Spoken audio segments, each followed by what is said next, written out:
Hello everyone, Namaste. Markets are at all time high. तो new investors का doubt होता है कि उन्हें SIP स्टार्ट कर देनी चाहिए right now when markets are all time high, या उनको वेट करना चाहिए कि मार्केट जब करेक्ट होंगी कि तब वो स्टार्ट करे SIP in mutual funds. Answer is आपको अभी ही स्टार्ट कर देनी चाहिए SIP इन म्यूचुअल फंड्स। आपको वेट नहीं करना चाहिए for markets to fall to start SIP in mutual funds. Let's first understand what is SIP. SIP stands for systematic investment plan. ये हम समझते हैं एग्जाम्पल के थ्रू। जैसे घर में बहुत सारा राशन लगता है, आप उस राशन को बल्क में भी बाय कर सकते हैं, let's say 10 kgs, 20 kgs etcetera. आप इसे बल्क में ना बाय करके हर वीक या हर मंथ थोड़ा थोड़ा करके बाय करते हैं, क्योंकि आप हर वीक हर मंथ बाय कर रहे हैं। आप बाय करेंगे राशन एट डिफरेंट प्राइसेस। इन कमोडिटी का prices up and down move करता है। हो सकता है किसी मंथ आपको 1 kg मिले 100 रुपीज का और नेक्स्ट मंथ आपको वो मिले 90 रुपीज का। इसकी वजह से आपकी average cost per KG reduce हो जाती है। आपको बेनिफिट मिलता है एवरेजिंग का। यहाँ एवरेज कॉस्ट पर केजी है 100 plus 90 divided by 2, that is 95 rupees. इसका सेकेंड बेनिफिट है कि आपको एकदम से बहुत ज़्यादा स्पेंड नहीं करना पड़ता। आप हर मंथ अपनी सैलरी से थोड़ा निकाल कर स्पेंड कर सकते हैं, जिसकी वजह से एकदम से बहुत ज़्यादा बर्डन नहीं आता। सेकेंड एग्जाम्पल, जैसे आप लोन लेते हैं, आप उसकी EMI पे करते हैं। EMI फिक्स्ड अमाउंट है जो आप पे करते हैं लेंडर को एवरी मंथ। वैसे ही SIP मतलब आप फिक्स्ड अमाउंट इन्वेस्ट कर रहे हैं इन mutual funds at regular intervals like weekly, monthly, quarterly etcetera. जैसे आप इन्वेस्ट करें 10,000 rupees in mutual funds every month. क्योंकि आप सारी अमाउंट एक बार में नहीं इन्वेस्ट करते, इसे आप weekly, monthly, quarterly etcetera invest करते हैं, इसलिए आपको म्यूचुअल फंड यूनिट्स मिलते हैं एट डिफरेंट प्राइसेस। अगर NAV ज्यादा होगी तो आपको म्यूचुअल फंड यूनिट्स कम मिलेंगे, और अगर NAV कम होगी तो आपको म्यूचुअल फंड यूनिट्स ज्यादा मिलेंगे। What is NAV? I have already discussed in the last video. For example, first month जब आप इन्वेस्ट करते हैं 10,000 रुपीज, तब NAV है 50 रुपीज। तो आपको म्यूचुअल फंड यूनिट्स मिलेंगे 10,000 divided by 50, that is 200 units. Second month जब आप इन्वेस्ट करते हैं 10,000 रुपीज, उस टाइम NAV है 40 रुपीज। तो आपको म्यूचुअल फंड यूनिट्स मिलेंगे 10,000 divided by 40, that is 250 units. तो एवरेज कॉस्ट पर यूनिट हुई 47.5। आपको रुपी कॉस्ट एवरेजिंग का बेनिफिट मिलता है, जिसकी वजह से एवरेज आउट हो जाएगा प्राइस, और इसकी वजह से जो मार्केट वोलेटिलिटी है उसका इम्पैक्ट रिड्यूस हो जाएगा आपकी इन्वेस्टमेंट्स पर। मार्केट वोलेटिलिटी मतलब markets move up, down and sideways. हो सकता है अगर न्यू है आप मार्केट में तो आपने वर्ड सुना होगा timing the market. Timing the market मतलब आप बाय करते हैं इन्वेस्टमेंट्स जब प्राइसेस लो है, और आप सेल कर देते हैं वो investments when prices are high, that is buy at low prices and sell at higher prices. सुनने में तो बहुत इजी लग रहा होगा, हम सोशल मीडिया पर एंड मेन स्ट्रीम मीडिया पर सुनते हैं, अगर आप ये स्टॉक इस प्राइस पर बाय कर लेते और इस पर सेल कर देते तो आपको मैक्सिमम रिटर्न होता। और हमें सुनकर लगता है ये तो हम भी कर सकते हैं कि बाय ही तो करना है लोअर प्राइसेस पे और सेल करना है एट हाई प्राइसेस। कितना ही मुश्किल होगा। But reality is markets are unpredictable और आप टाइम नहीं कर सकते मार्केट को। हो सकता है कि कभी आप टाइम कर ले मार्केट को, बट कोई भी कंसिस्टेंटली विथ प्रिसीजन टाइम नहीं कर सकता मार्केट को। Instead of trying to time the market, आपको फोकस करना चाहिए on long term investing. Matter करता है आप कितनी देर मार्केट्स में रहते हैं और कितनी देर आप इन्वेस्टमेंट्स करते हैं। The longer you stay in the market, the higher the return can be. अगर आप मार्केट्स में ज़्यादा टाइम तक रहते हैं तो आपको बेनिफिट मिलता है कंपाउंडिंग का। कंपाउंडिंग मतलब सपोज आज मैं इन्वेस्ट करती हूँ 100 रुपीज और मुझे रिटर्न मिलता है 10% पर एनम, तो eight the end of the year मेरी इन्वेस्टमेंट्स हो जाएंगी 100 प्लस 10%, दैट इज 110। तो नेक्स्ट ईयर मुझे उस 110 पर 10% रिटर्न मिलेगा, दैट इज 121 हो जाएगी इन्वेस्टमेंट की value eight the end of second year. अगर कंपाउंडिंग का बेनिफिट नहीं मिलता तो मुझे रिटर्न मिलता in the second year 10 rupees, ना कि 11 रुपीज।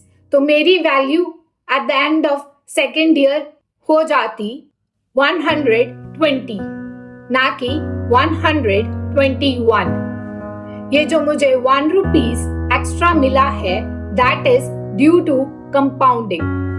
हो सकता है आपको ये अमाउंट छोटी लगे, बट ओवर द इयर्स ये बहुत बड़ी अमाउंट हो जाती है। मार्केट्स में बेनिफिट उसको मिलता है जो स्टार्ट करता है early. You should start investing as early as possible. Example के थ्रू समझते हैं। Suppose Ram start investing at the age of 30 years. He invests 10,000 rupees per month for 20 years और उसको रेट ऑफ रिटर्न मिलता है 12% per annum। तो उसने invest करे 24 lakh rupees over a period of 20 years और उसका कॉर्पस हो जाता है at the end of 20 years 1 crore rupees का। Whereas श्याम स्टार्ट करता है investing at the age of 35 और वो इन्वेस्ट करता है 15,000 rupees per month for 15 years। उसको भी rate of return 12% per annum मिलता है। तो उसने इन्वेस्ट करे 27 lakh rupees over a period of 15 years और उसका कॉर्पस हो जाता है at the end of 15 years 75,68,000 rupees. Shyam invest करता है 3 लाख मोर देन राम, फिर भी राम का कॉर्पस 24,32,000 रुपीज ज्यादा है, क्योंकि वो इन्वेस्टमेंट स्टार्ट कर देता है अर्ली देन श्याम और वो मार्केट में रहता है फॉर 20 years, whereas श्याम सिर्फ 15 years रहता है, जिसकी वजह से श्याम को कंपाउंडिंग का कम बेनिफिट मिला राम से। हाइपोथेटिकली अगर आप करेक्टली टाइम कर लेते हैं मार्केट को, तब भी गेन्स सिग्निफिकेंट नहीं होंगे। As per research done by White Oak Capital Mutual Fund, अगर आप इन्वेस्टमेंट्स स्टार्ट कर देते 10,000 रुपीज की per month when markets were all-time high from Jan 2008 to 31st May 2024 in BSE Sensex TRI, तो आप invest कर चुके हैं 19,70,000 रुपीज और आपके कॉर्पस की वैल्यू हो जाती है 67,20,000 रुपीज। और वही अगर आप इन्वेस्टमेंट स्टार्ट करते फ्रॉम मार्च 2009 व्हेन मार्केट्स वर लो, तो आप इन्वेस्ट कर चुके होते 18,30,000 रुपीज और आपके कॉर्पस की वैल्यू हो जाती 57,30,000 रुपीज।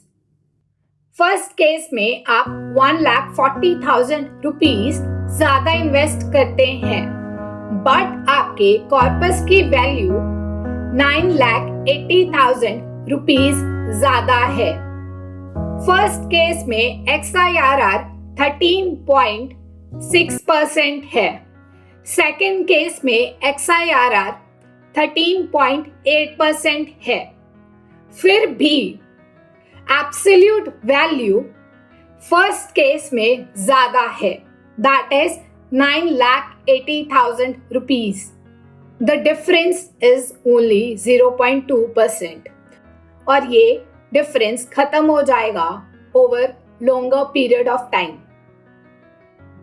अगर आप अपनी इन्वेस्टमेंट स्टार्ट नहीं करते और वेट करते हैं for markets to correct to start your investments, तो आप लूज कर रहे हैं कंपाउंडिंग। अगर आप क्रिएट करना चाहते हैं wealth in the market, you should start investing early and stay invested for a long period of time. You can start SIP in mutual fund with as low as 500 rupees.